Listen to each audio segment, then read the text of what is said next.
SIR பணிகள் குறித்து நாடாளுமன்றத்தில் விவாதம் நடத்த வலியுறுத்தி திமுக ஒத்திவைப்பு தீர்மான நோட்டீஸ் கொடுத்திருக்கிறது. மாநிலங்களவை குழு தலைவர் திருச்சி சிவா ஒத்திவைப்பு தீர்மான நோட்டீஸ் கொடுத்திருக்கிறார். மேலதிக விவரங்களுக்கு செய்தியாளர் ராமகிருஷ்ணன். ராமகிருஷ்ணன், விவரங்கள்.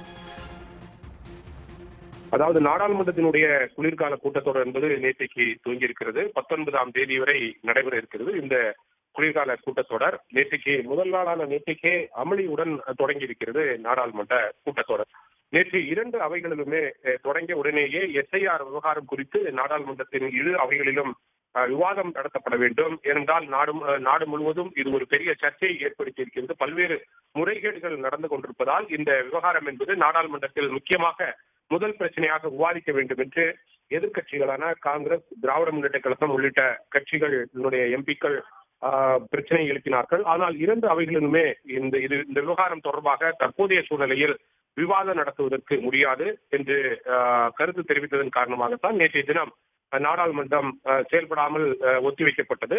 இன்றைய தினம் மீண்டும் நாடாளுமன்றத்தினுடைய இரு அவைகளிலும் 11 மணிக்கு துவங்கி இருக்கின்றன. இந்த நிலையில்தான் இந்த எஸ்ஐஆர் விவகாரம் குறித்து நாடாளுமன்றத்தில் விவாதம் நடத்தப்பட வேண்டும் என்று காங்கிரஸ், திராவிட முன்னேற்ற கழகம் கட்சிகளை சார்ந்த எம்பிக்கள் ஒத்திவைப்பு தீர்மான நோட்டீஸ் வழங்கியிருக்கிறார்கள். குறிப்பாக எஸ்ஐஆர் விவகாரம் குறித்து நாடாளுமன்றத்தில் விவாதம் நடத்த வேண்டும் என்று வலியுறுத்தி திராவிட முன்னேற்ற கழகத்தினுடைய மாநிலங்களவை குழு தலைவராக இருக்கின்ற திருச்சி சிவா இன்றைய தினமும் நோட்டீஸ் கொடுத்திருக்கிறார். நேற்றைய தினமும் அவர் மாநிலங்களவையில் நோட்டீஸ் கொடுத்திருந்தார். அவர் கொடுத்திருக்கின்ற அந்த நோட்டீஸை பொறுத்தவரையில் எஸ்ஐஆர் விவகாரம் மற்றும் பிஎல்ஓக்கள் மரணம் தொடர்பாக நாடாளுமன்ற அவைகளில், அதாவது மாநிலங்களவை அலுவல்களை ஒத்திவைத்துவிட்டு விவாதம் நடத்தப்பட வேண்டும் என்று கோரிக்கை வைத்திருக்கிறார். இதே கோரிக்கையை நாடாளுமன்றத்தினுடைய மக்களவையில் மாணிக்கம் தாக்கூர், காங்கிரஸ் கட்சியை சார்ந்த மாணிக்கம் தாக்கூரும் மக்களவையில் கொடுத்திருக்கிறார்.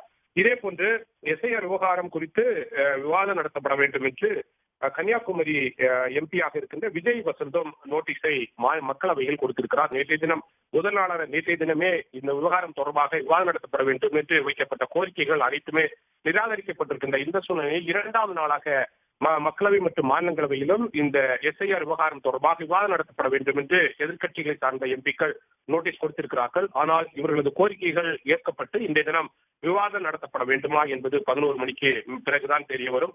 மக்களவையை பொறுத்தவரையில் மக்களவை சபாநாயகர் இருக்கின்ற ஓம் பிர்லா இதற்கு ஒத்துக்கொள்வாரா? அதே போன்று குடியரசு துணைத் தலைவராகவும் மாநிலங்களவை நடத்தி கொண்டிருக்கின்ற சி ராதாகிருஷ்ணனும் இது குறித்து மாநிலங்களவையிலும் விவாதம் நடத்துவதற்கு ஒத்துக்கொள்வார்களா என்பதை நாம் பொறுத்திருந்தால் பார்க்க வேண்டும். அல்லது நேற்றைய தினம் போல இன்றைய தினமும் நாடாளுமன்றத்தினுடைய இரு அவைகளிலும் அமளி ஏற்படுவதற்கு வாய்ப்புகள் இருக்கிறதா, ஒத்திவைக்கப்படுகிறதா என்பதை பொறுத்திருந்து பார்க்க வேண்டும். விவரங்களுக்கு நன்றி ராமகிருஷ்ணன்.